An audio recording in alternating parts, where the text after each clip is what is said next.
وبركاته.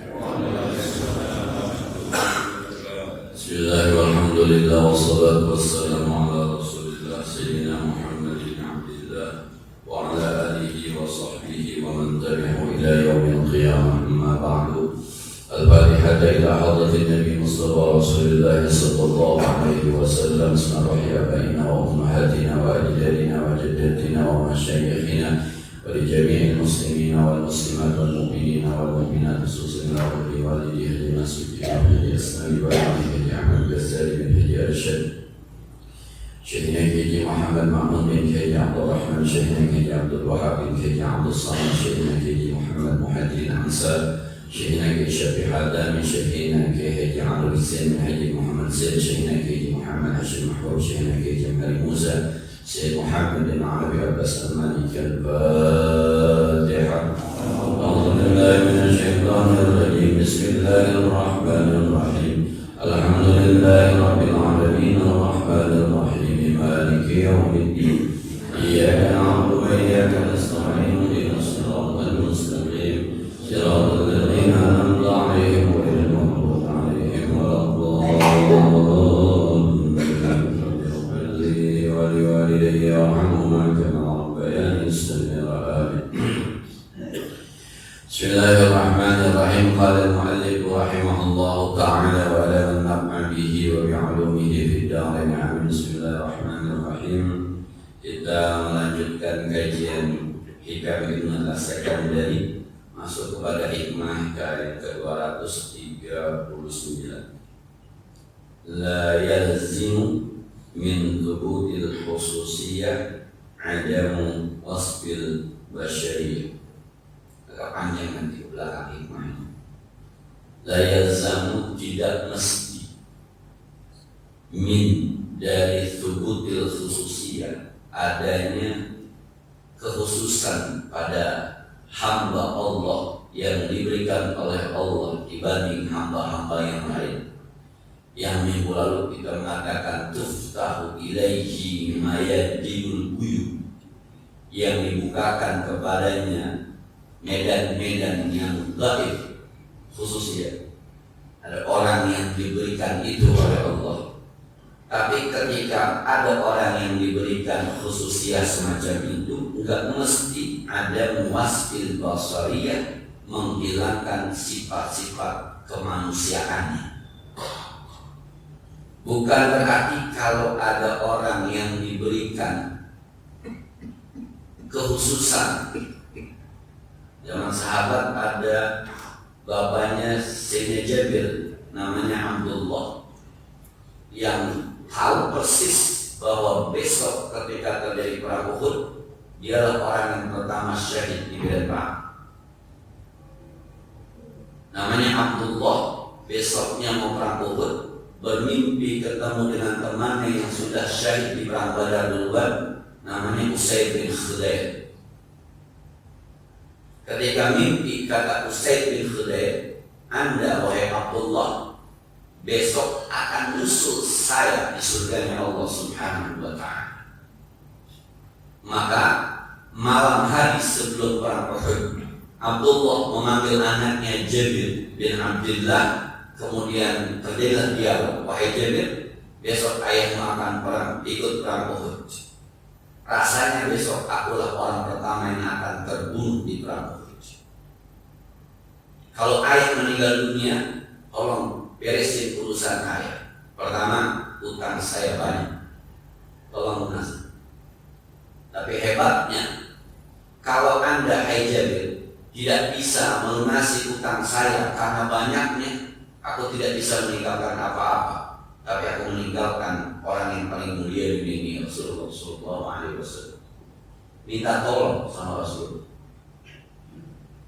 Yang kedua, itu alimu 7 orang, satu dua bahkan 9 orang perempuan semua, tolong diurus. Ketika perang Uhud terjadi, betul bahwa orang tua Sayyidina Jabir yang bernama Abdullah syahid di medan pertempuran.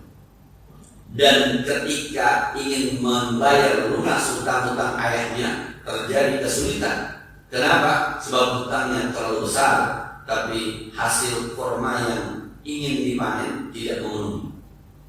Maka Jabir sesuai dengan perintah orang tuanya minta tolong kepada Rasulullah. Rasul panggil semua orang-orang yang punya utang sudah berkata, bisa nggak nih utangnya di diskon, jangan dibayar semua. Tapi justru mereka nggak mau. Enggak, Rasul, terlalu besar untuk di diskon. Rasulullah, ya sudah, besok Anda balik lagi. Kata Rasul, Jabir, yuk kita ke kebun kurma ini. Sampai di kebun kurma, kata Rasul, udah di sini. Diputerin ke kebun kurma sama Rasul, didoain, diberikan doa-doa keberkahan. Setelah itu Jabir petik, kemudian tumpuk sesuai dengan macam-macamnya. Ajwa dengan ajwa, sukari dengan sukari, terus ditumpuk. Setelah ditumpuk baru dipanggil. Siapa yang punya utang sama Jabir? Saya suruh berapa duit? Kira-kira kalau di komen ambil. Lunas semuanya dan tumpukan yang nyaris tidak berubah pada saya Jabir. Luar biasa, sekelas Abdullah, bapaknya Sayyidina Jabir bisa melihat tuh mayaminul buyut. Tapi bukan berarti dia bersih dari nilai-nilai kemanusiaan. Gak suka sama perempuan, kagak makan, gak minum, enggak, tetap saja seperti manusia biasa. Tapi khususnya itu diberikan oleh Allah, bukan berarti semua saat itu. Begitu juga sekelas Umar bin Khattab radhiyallahu anhu. Ketika sedang musafir jauh, perbekalan habis, onta dikit. Ya Rasul, perbekalan habis, sudah setiap hari onta potong satu. Kata Sayyidina Umar, ya Rasul, kalau semua onta dipotong semuanya habis, besok nunggak onta karena kita juga bisa kelaparan. Kata Rasulullah, terus bagaimana Sayyidina Umar? Nah, ini hebatnya Sayyidina Umar. Ya Rasul, engkau kan Rasul, engkau kan Nabi. Kalau bahasa kita susah-susah amat, doa aja doa. Lu kan Rasul, lu Nabi. Gak bakal ditolak doa lu. Ini kalau pakai bahasa Betawi, mungkin nomor orang Betawi. Kasar kalau pakai bahasa Betawi kan. Lu kan Nabi, lu kan Rasul, lu tinggal berdoa doang beres. Kata Nabi, kumpulkan semua sisa-sisa makanan yang ada di pasukan. Dikumpulkan, ada yang bawa segenggam, ada yang bawa 2 minian, ada yang bawa 3 butir kurma. Dikumpulkan di satu tempat. Lalu kata Nabi berdoa, memberikan berkah. Habis itu semua bawa kantong plastik yang pertama dibawa, tentengannya isi dengan penuh 300 pasukan cukup. Apa kata Nabi? Asyhadu anni Rasulullah. Saya bersaksi ya betul bahwa saya betul Rasul. Siapa yang mengangkat? Sayyidina Umar bin Khattab. Mafatihul Mayamin. Nah, bahkan ini cerita ini berdebatkan, dosen saya pun berdebatkan. Imam Ghazali pernah mengejar malaikat maut, dia cerita.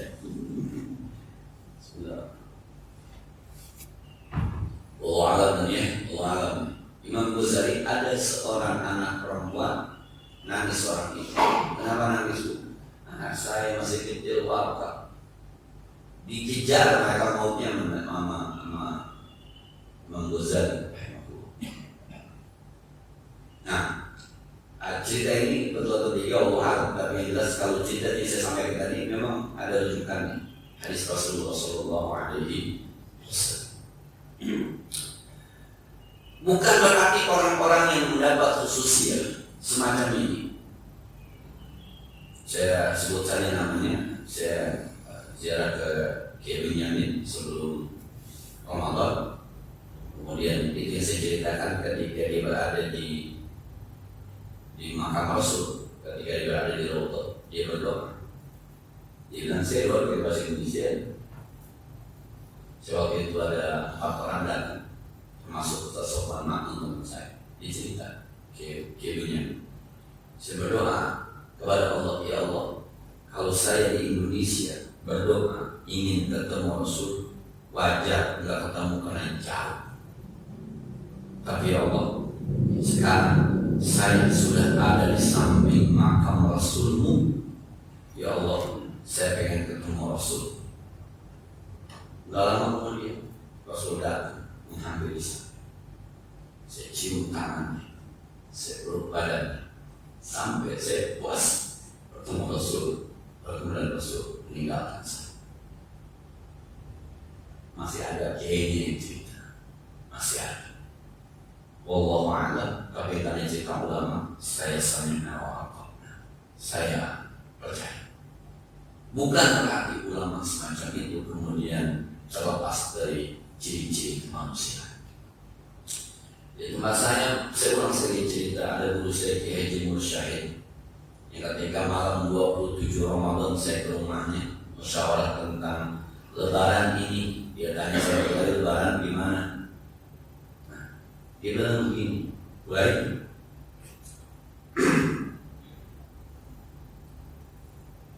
Kemarin malam 25 Ramadan, Ustaz mimpi. Ini mimpi, katanya ini mimpi. Ada pohonan tanaman udah mau mati, Ustaz sirami.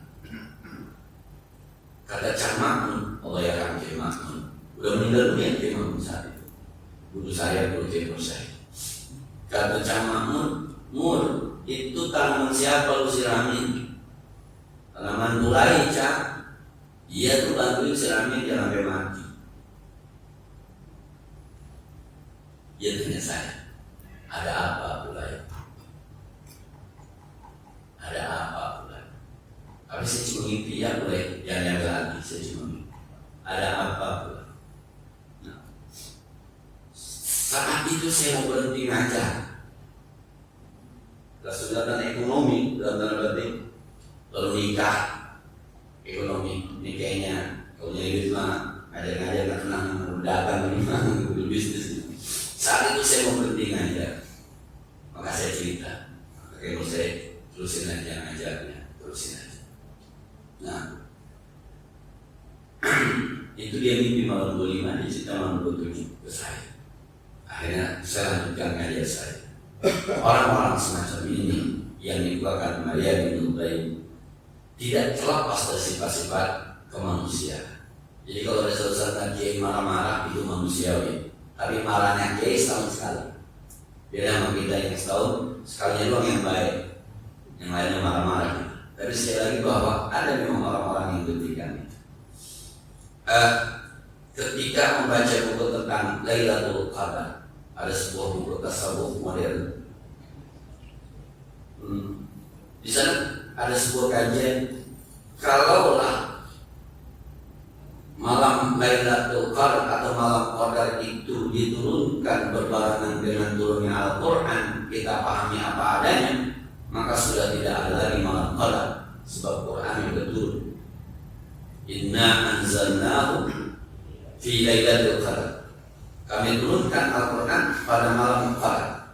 Dari malam Qadar diturunkan pada malam Al-Quran, atau Al-Quran diturunkan pada malam Qadar.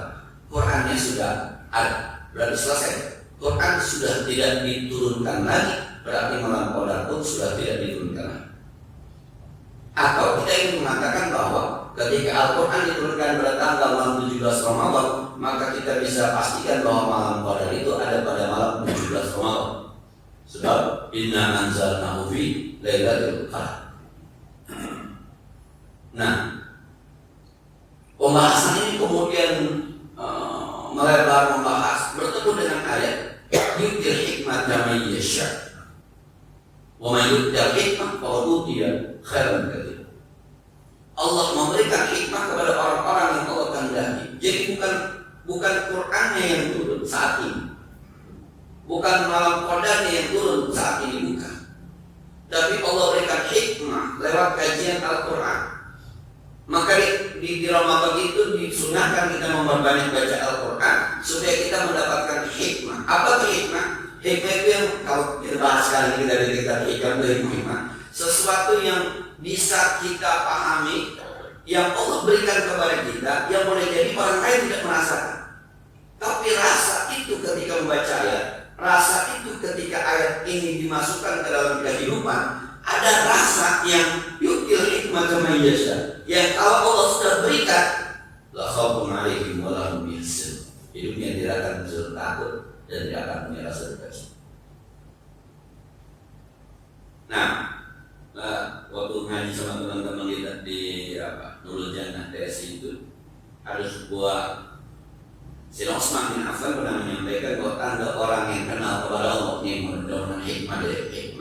Salah satunya adalah lisanmu ma'al hamdi wa tsana. Dia punya lidah itu selalu memuji dan menyanjung, nggak ada caci maki. Apa masalahnya ketika kita mencaci orang? Karena kita melihat orang itu salah. Pertanyaannya, ketika orang itu salah, manusia itu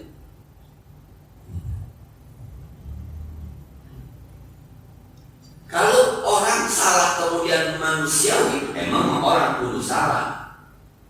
Nggak ada yang tidak punya teman selamanya benar, ada juga salahnya. Tidak punya anak selamanya benar, ada juga. Dari zaman dulu anak masalahnya. Kalau Anda kenal Allah, maka Anda akan selalu memuji, tidak pernah mencaci. Karena Allah ciptakan semacam itu. Mana sabar Anda? Mana watawassaw bil haq watawassaw bis sabr Anda? Mana lita'arafu Anda?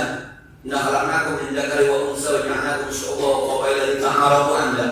Kalau Anda kenal itu tuh, maka Anda, mulut Anda akan alhamdulillah. Bahkan ketika istri salah mengatakan, kok jadi gitu sih sayang? Mestinya nggak gitu dong sayang. Luar biasa. Harusnya jangan begitu sayang. Kenapa? Istri adalah manusia yang tidak luput dari kesalahan. Maka ketika istri kita salah, beruntunglah istri kita masih manusia. Kalau dia benar aja, wah ini kayaknya juga mereka. Kalau dia salah mulutnya, ini setan kayaknya. Kita punya anak, mestinya kan yang muncul di mulut kita itu salah, pinter. Kok nilainya jelek, cantik. Sudah benar. Kok dapat nol, soleh. Namanya soleh. Loh, coba rapot anak kita, Pak. Hari ini Bapak bandingkan dengan rapot Bapak 40 tahun, 30 tahun yang lalu, mereka kapan, Pak? Jujur aja. Anak kita matematika hari ini nih dapat 6, temannya dapat 8, kita bilang cuma 6 doang, saya 8 saya bisa masuk kagak, bego banget tuh. Coba buka rapot Bapak tahun 80-an. 5 kali 5 merah. Artinya yang terjadi saat ini adalah kewajaran yang sempat terjadi juga sama kita. Nah ini diisi oleh lima tas kami lebih sedikit di qoblal hasanah. Kenapa Anda lebih suka buru-buru yang jelek-jelek dibandingkan? Baik, kita kembali. Jadi kalau ada orang-orang yang diberikan kekhususan oleh Allah Subhanahu wa Ta'ala, nanti ada penjelasan lebih panjang di berikutnya. Kekhususan oleh Allah Subhanahu wa Ta'ala, maka bukan berarti kekhususan itu meniadakan sifat-sifat kemanusiaan pada orang. Dan kekhususan itu tidak mesti ada terus. Nah, emang jarang-jarang adanya, karena itu dari Allah. Bahkan kadang-kadang seumur hidup bisa sekali, seumur hidup juga 2 kali bisa jadi. Dan dia sendiri kadang-kadang tidak menyadari ada kekhususan semacam itu. Nah, saya cerita kalau sama guru saya yang pernah nasihatin dulu, kemudian sebenarnya kata saya jadi lupa boleh sebenarnya. Kalau saya dulu dia pernah ngomong sama saya begini ketika saya lulus alim, saya jalanin dia ternyata benar yang sampaikan dia. Apa dia bilang? Saya jadi lupa yang nasihatin. Saya jadi lupa yang nasihatin. Nah, jadi kalau kemudian ada kiai makan, ada kiai lapar, ada kiai nikah, ada kiai punya anak, ada kiai marah, itu sifat-sifat kemanusiaan. Tapi itu nggak boleh ada pada seorang Rasulullah SAW atau Rasulullah SAW. Itu pada manusia khususnya, bukan berarti dia harus keluar dari manusia. Ini yang contoh oleh Imam Al-Sakandari. Inna madalul khususiyah ka isyraqi syamsin nahar. Perumpamaan kekhususan yang Allah berikan kepada manusia ka isyraqi syamsin nahar, seperti terbitnya matahari di siang hari. Waharat fil ufuk, nampak dia ada di atas ufuk atau di ufuk, walaysa min, padahal matahari bukan di ufuk.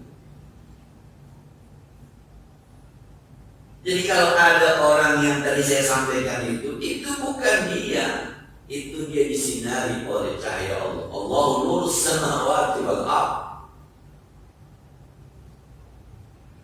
Bukan dirinya, bukan. Nah, kita kadang-kadang menganggap dirinya suci, gitu. Kita kadang-kadang menganggap dirinya suci. Jadi kapan itu orang diberi air suruh tiup, kapan aja orang diberi air disuruh tiup. Itu seperti matahari terbit yang kita bilang, oh matahari terbit di ufuk sebelah timur. Betul nggak matahari di ufuk? Enggak. Tapi kita sepakat bahwa itu adanya di ufuk. Sampai saat orang mengatakan, no matahari di langit. Betul matahari di langit? Nempel.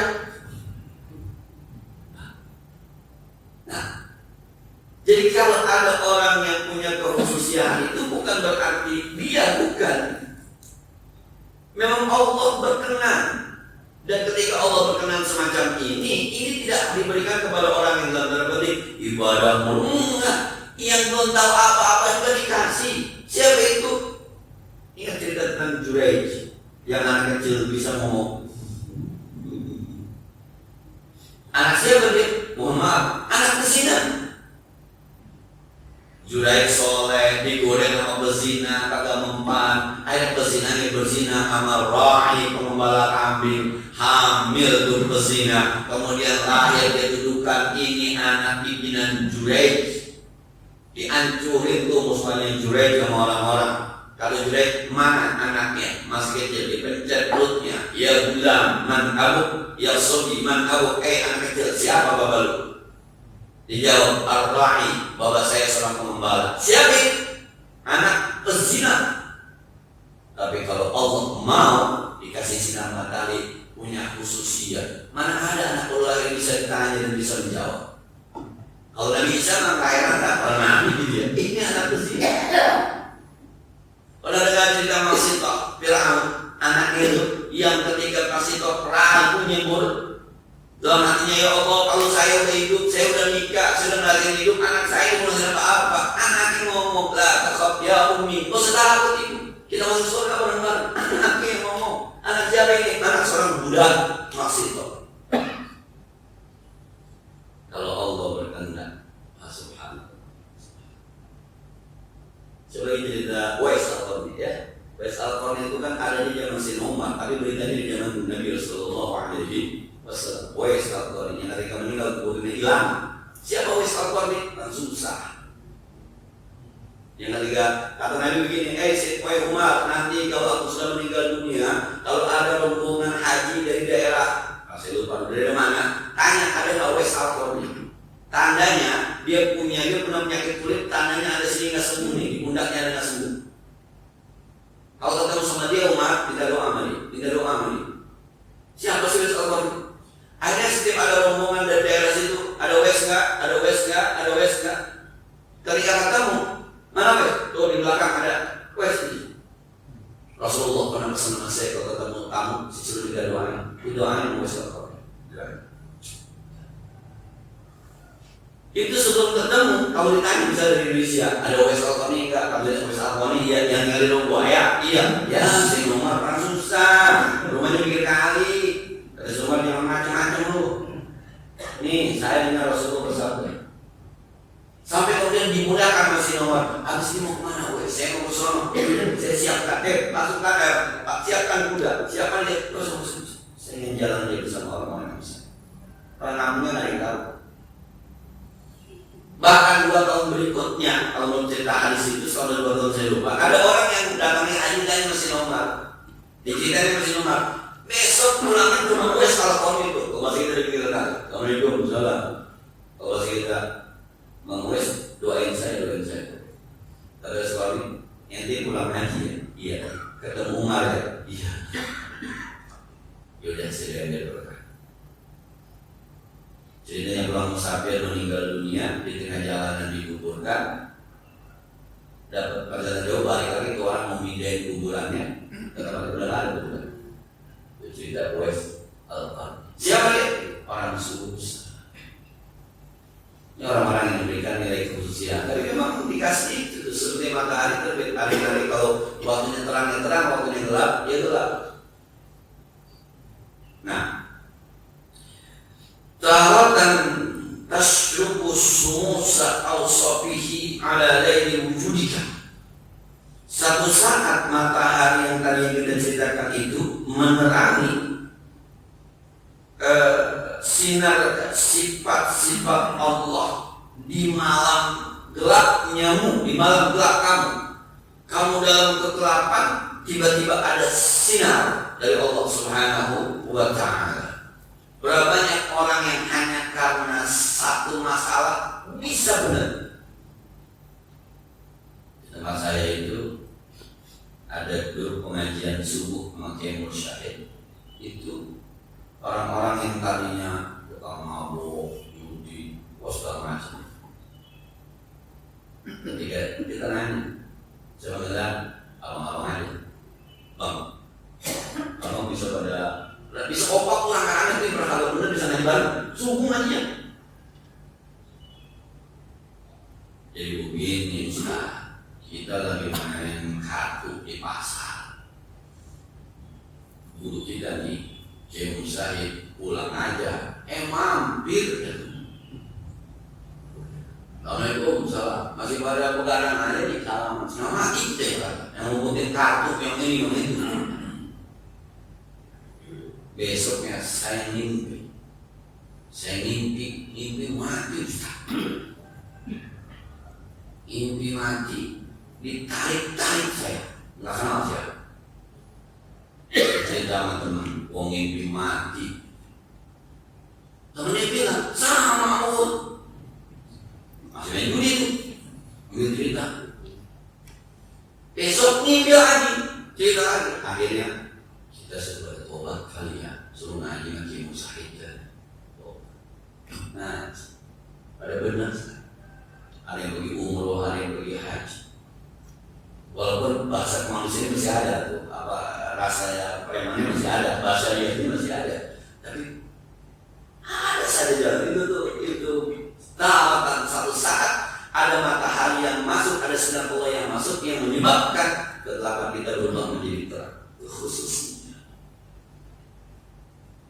Nah, tapi wataratan yuqbalu dzalika anka fayurduka ila hududika. Satu saat justru dicabut sinar itu dan akan menjadi gelap lagi. Berapa banyak kiai-kiai dalam tanda petik yang terpleset.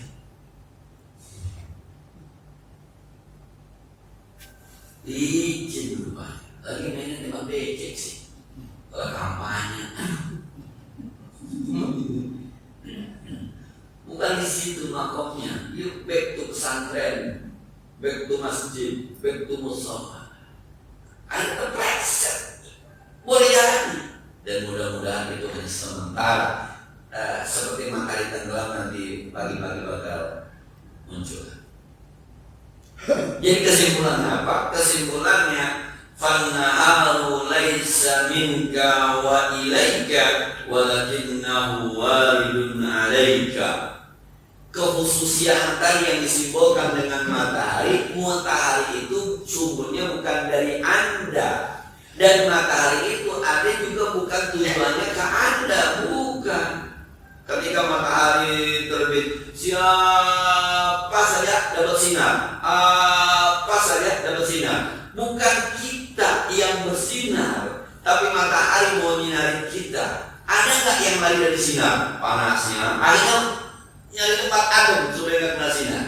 Ada juga ketutupan sama gunung, ketutupan sama hotel, ketutupan sama bangunan tinggi. Ada. Tapi sekarang ketika Anda bersinar, ada nilai khususiat pada diri Anda. Itu bukan Anda, bukan dari diri Anda. Dan itu datang memang bukan untuk Anda, tapi waridun, dia sengaja didatangkan. Jadi ada yang maha mendatangkan, sumbernya Allah Subhanahu wa Ta'ala.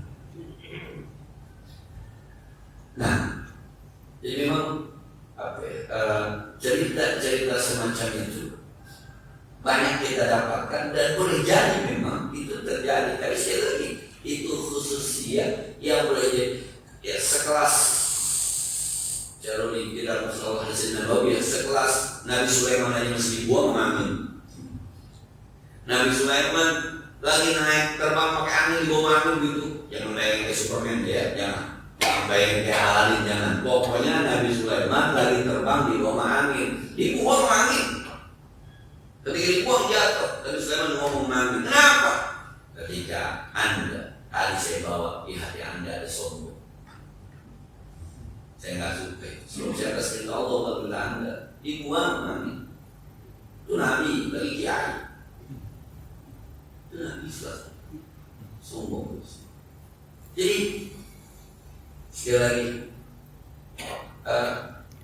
kelas kita mungkin ya malam ya, kelas kita mungkin kalau kita mau bicara tentang maya di tubuh bukan bahwa kita bisa melihat setan, bisa melihat kuntilanak, bisa melihat masa depan, bukan. Pada kelas kita merasa bahwa doa kita terijabah. Kita merasa bahwa hidup kita dibimbing oleh Allah. Yang orang lain tidak bisa lihat, dia bisa rasa, kita bisa rasa. Kita merasa bahwa hidup kita berkah. Yang orang lain tidak bisa lihat, dia bisa rasa, kita bisa rasa. Berkah apa? Pernah lihat berkah? Yang ada ayamnya berkah. Itu bukan berkah, itu berkah. Yang ada serondengnya itu berkah. Coba, kalau dia bilang alhamdulillah dapat rezeki, alhamdulillah berkah, kelihatan berkah. Tapi bapak ibu bisa merasakan itu maya di tubuh. Mungkin kelas kita di situ. Jangan bapak kita nggak usah menghayal-hayal kalau bisa melihat surga. Jangan menghayal deh. Mungkin mungkin bapak-bapak ada, tapi kelas saya nggak begitu kelas saya. Kelas kita sekarang merasakan doa terijabah. Ya baru semalam baca doa, baru semalam baca doa. Ya Allah, saya pengen pergi haji ke orang-orang. Saya pengen banget pergi umroh ke orang-orang. Ya Allah, Engkau Maha Tahu, Engkau Maha Kuasa. Hanya kepada Engkau saya berharap, Engkau saya meminta. Amin. Baru semalam, sore ada yang datang. Lalu salah, teman saya yang satu dapat hadiah dari Bank Muamalah, hadiah umroh. Haji. Karena dia setelah haji segala macam dapat hadiah umroh dari Bank Muamalah. Dia nih udah sering pergi umroh, saya pikir aja nih pembimbing. Akhirnya dia nanya ke saya, ini siapa yang mau kasih? Siapa yang mau kasih? Saya bilang Ustadz yang belum pernah pergi. Menurut siapa? Si A. Berangkat. Gak kamu tanggung Pak, kalau berangkat kita ya kalau kamu apa ya VIP. Kelasnya kelas VIP. Berangkat. Itu tuh kadang-kadang tuh doanya semalam tuh ada rasa, ya Allah ini jawab. Mungkin orang lain tahu, tapi gini, Maya ini untuk ternyata udhuni astajib lakum itu benar. Besok gua berdoa, besok gua berdoa. Nah, teman saya itu namanya Ustaz Bahari yang sekarang kandidat doktor di UIN, ngajar di Universitas Muhammadiyah di Jakarta. Dia cerita di Bandung, SMA-nya naik setahun, saking badungnya. Kau nggak lagi kata waktu mau masih kau nggak lagi gue sadar yang apa? Gue pulang mabuk, kalau tidur di ruang tamu, emak gue sembahyang 2 hari, ini samping gue. Itu doanya gue lagi tidur, pakai itu dapat tepuk, ya Allah ini anak saya, nangis. Gue baru sadar pada selama ini gue doain. Habis itu benar. Itu gue tepuk-tepuk pangkat gue. Kata mak gue udah selama enggak. Gue dengerin dia mau nangis. Kalau bahasa Betawi Pak, Betawi kan haram mau ke Tanah. Kalau bahasa Betawi mau meluman, mau kuat banget ya Allah. Ya anak saya sudah kehabisan akal ya Allah. Sudah kehabisan cara ya Allah. Cuma engkau ya Allah. Gue baru tahu ternyata. Nah, itu ada sinar yang sampai kepada hati lewat ibunya, tapi itu bukan dari ibunya, bukan minta oleh dari Allah. Allah Subhanahu wa Ta'ala. Ya jadi jangan pernah putus asa. Dan ini nggak bisa diusahakan suka-suka Allah lah gitu. Jangan begini ya Allah nggak bisa kita terbang langit. Jangan. Kalau Allah berkehendak bisa aja. Wa ma tasyaa'una illa ayyasha Allah. Tidaklah kalian berkehendak kecuali Allah yang menghendaki. Kalau Allah berkehendak tidak ada syai'un lahu kun fayakun. Bisa saja. Nah, jadi kita simpulkan deh. Yang pertama bahwa ketika ada orang-orang yang memberikan kekhususian oleh Allah Subhanahu wa Ta'ala, bukan berarti dia keluar dari gaya-gaya kemanusiaan. Dan yang dimaksud kekhususian laksana sinar matahari ada di ufuk matahari, padahal tidak ada di ufuk, tapi mataharinya ada. Dan matahari berhak untuk menyinari apa saja, ada yang bisa ngatur suka-suka matahari, apa saja, siapa saja. Dan matahari bisa tenggelam kapan saja. Kalau ada awan yang menutupi, lewat juga. Kadang-kadang nggak bisa. Maka ada orang-orang yang memang, kalau ketika itu tidak lagi melihat anda kiai, anda ulama, anda orang kaya, anda sambil bayi pun, kalau Allah berikan kekhususian, subhanallah. Nah ini cuma kadang-kadang kesalahan kita. Dulu ingat zaman ponari ya. Allah, sakit tuh anak, tangannya jadi batu. Nah ini kan kadang-kadang kesalahan kita bahwa memang. Jadi kalau udah itu orang yang bisa jadi, ya sudah, bisa jadi, ya sudah. Kita diminta untuk kasih kepada orang yang berilmu. Nah, saya kira ini dia benar-benar manfaatnya. Seperti biasa barangkali yang perlu kita diskusikan lanjut. Ya, silakan.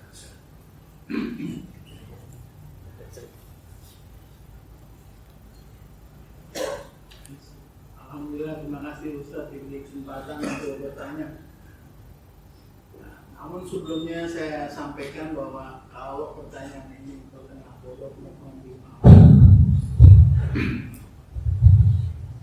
Pertanyaannya adalah Ustaz, ilmu tasawuf dalam tanda petik ini yang mungkin yang sudah kita pelajari. Ilmu tasawuf yang sedang kita pelajari, apakah itu memang ilmu berjenjang? Jadi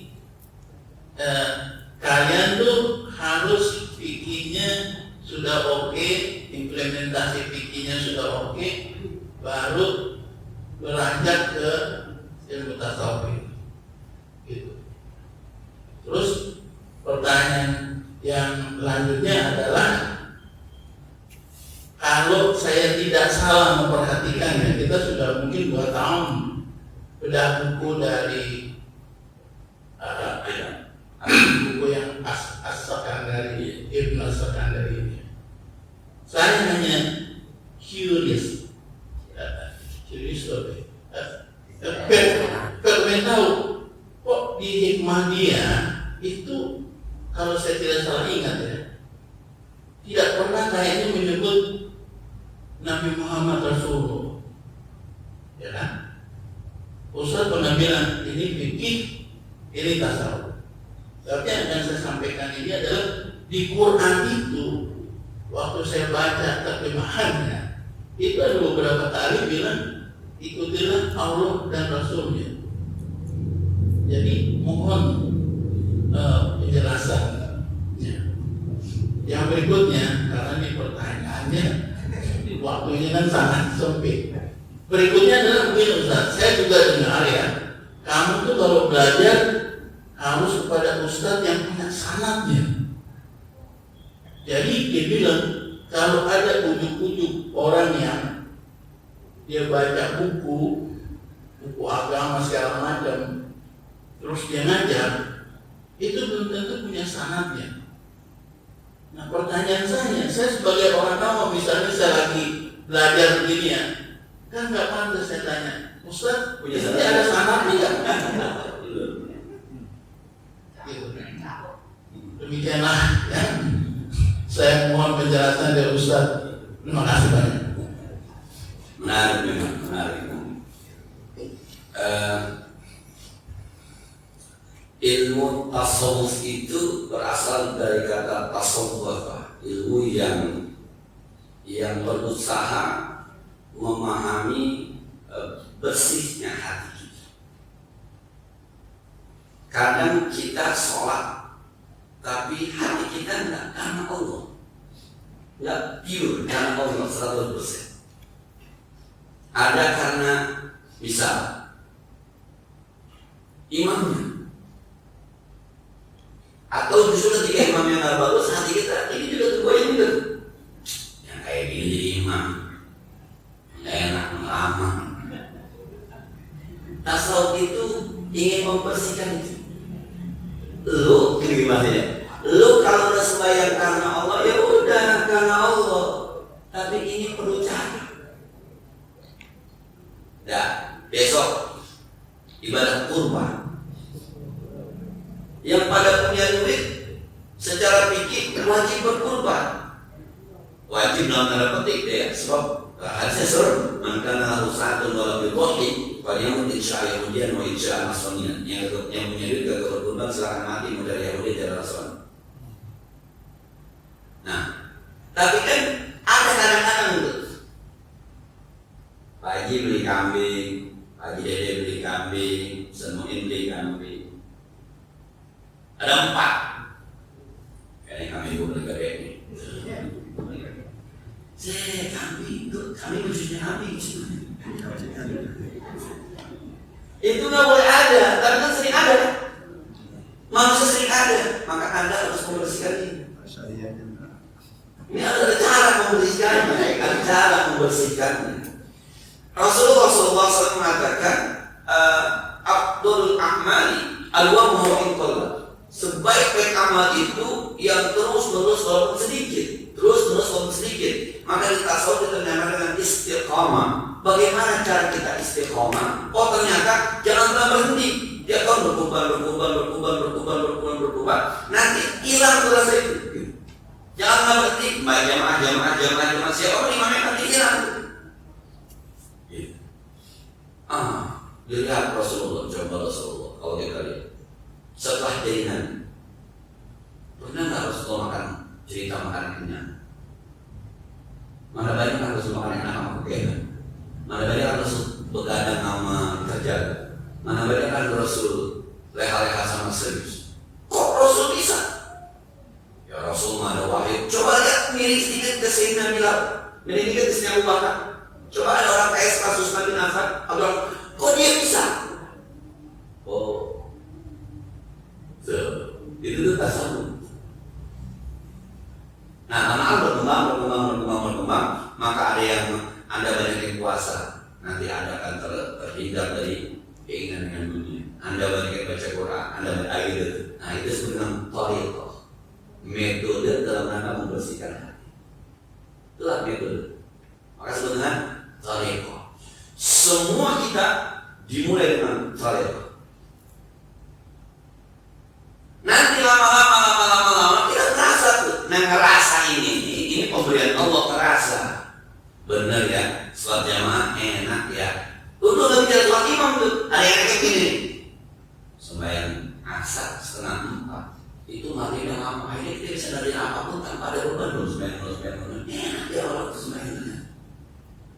Tuh kata enak itu tuh sudah menghilangkan imam yang siapa pakai bola amat, yang ada yang siapa pakai bola amat. Oh, yang kalau itu kan masih yang ada. Ada asar begitu mahal saja dah.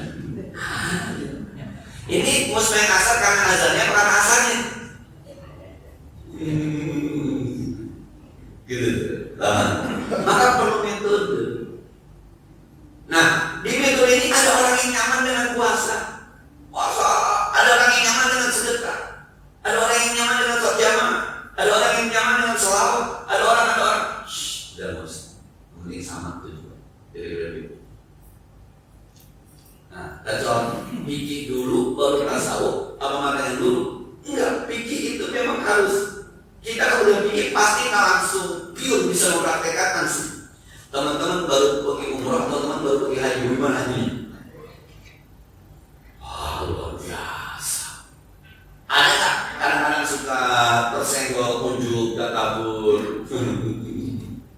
Teman-teman baru punya motor gede. Di kampung belum ada pakai tabung yang punya biur rasanya. Tapi kalau udah sering punya motor, biasa-biasa aja. Nah itu perlu metode. Bagaimana supaya sering-sering punya motor? Kan ada caranya tuh. Jual ganti baru, jual ganti baru. Tapi ada yang jual ganti ada juga. Karena ada caranya. Itu data satu. Nah, yang kedua soal sanad. Sanad ini ingin memastikan bahwa dia punya guru. Kayak saya ngaji ini, pertama saya ngaji sama maka saya baca Fatihah kepada Mu'alim Syafi'atan, sebab saya berkenalan dengan kitab ini sama Mu'alim Syafi'atan. Kemarin saya menjadi sanad ke Benyamin, karena dia ngajar sanad. Saya menjadi sanad kepada beliau, terus sudah 2 tahun saya datang. Setiap yang saya nabang saya tanya, setiap yang saya tanya. Sampai saya tanya, Kiai, saya kalau ngajar pakai Rasulullah, saya nggak pakai apa. Kenapa? Sebab yang namanya ilmu itu ketika diamalkan harus ada contoh. Nah contoh kayak ngaji misalnya, bapak ngaji Quran di HP, coba dulu reda, suaranya da. Yakin nggak benar? Maka harus ada gurunya. Dulu guru saya ngajarin bukannya za. Kalau za yang habis roh za. Ini da. Maka lihat maksudnya da. Itu baru biasa. Nah, belum lagi kalau sebuah penjelasan misalnya, dulu. Jadi ketika saya pernah ngaji sama Kiai Mahmud Muhammad saya Bukhari. Nah kalau ngaji saya Bukhari udah sanadnya di ومن السنة إلى سيدنا الحافظ بن عبد الله محمد بن إسماعيل بن إبراهيم بن المغيرة البخاري قال sanadnya. Sebab pernah ngaji minum itu zaman Nabi itu pakai kodah itu jadi minum. Penjelasan ini kita nggak dapat. Penjelasan kalau kita cuma baca Rasulullah SAW minum di kodah, kemudian Rasul berikan kepada yang sebelah kiri, sebelah kanan. Bisa jadi kita gambar itu kelas, akhirnya minumnya sambil bisa itu. Maka ada sebuah al mukmin jawab bekasnya orang mukmin diminum orang mukmin jadi obat itu kita minumnya. Itu disebut dengan sah. Apa-apa tanya dia kalau saya dulu punya sadarnya apa-apa tanya aja. Cuma memang orang tadi kalau bagus ditanya, Ustaz yang mana Ustaz punya sadar enggak?